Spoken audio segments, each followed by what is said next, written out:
Belum lama ini viral video memperlihatkan aksi seorang perempuan yang meludah ke arah kamera. Video ini dibagikan dalam akun Instagram @smartgram pada Senin 20 Juli 2020.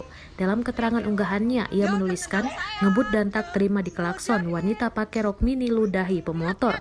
Seorang wanita pengendara mobil terlibat perselisihan hingga meludahi pemotor. Kejadian ini terekam dalam video yang sedang viral. Peristiwa dalam video itu bermula karena pengendara mobil ngebut dan tidak terima di klakson. Video perselisihan ini diunggah oleh akun Instagram Sustama. Berdasarkan informasi yang beredar, kejadian tersebut terjadi di sekitar Jalan Avandi, Kota Yogyakarta. Hingga berita ini diterbitkan, beragam komentar membanjiri unggahan tersebut. Kayak gitu, lihat.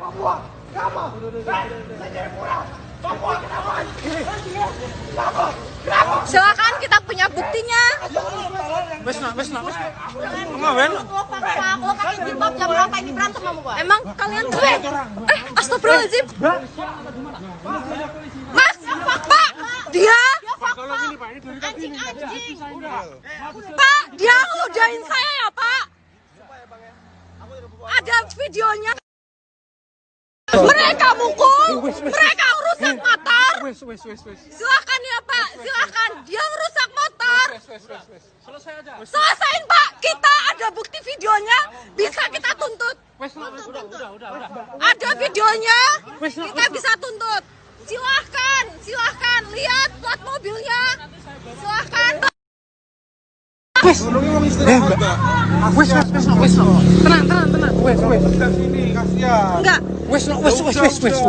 Pak, kita mau dilanjutin aja ya Pak. Bisa dites alkoholnya. Ya Allah, Bisa dia, Pak. Kelakuannya kayak apa? Saya diludahin loh Pak. Saya diludahin, masih ada nih ludahnya. Motor dirusak, dia ditendang. Enggak, tolong.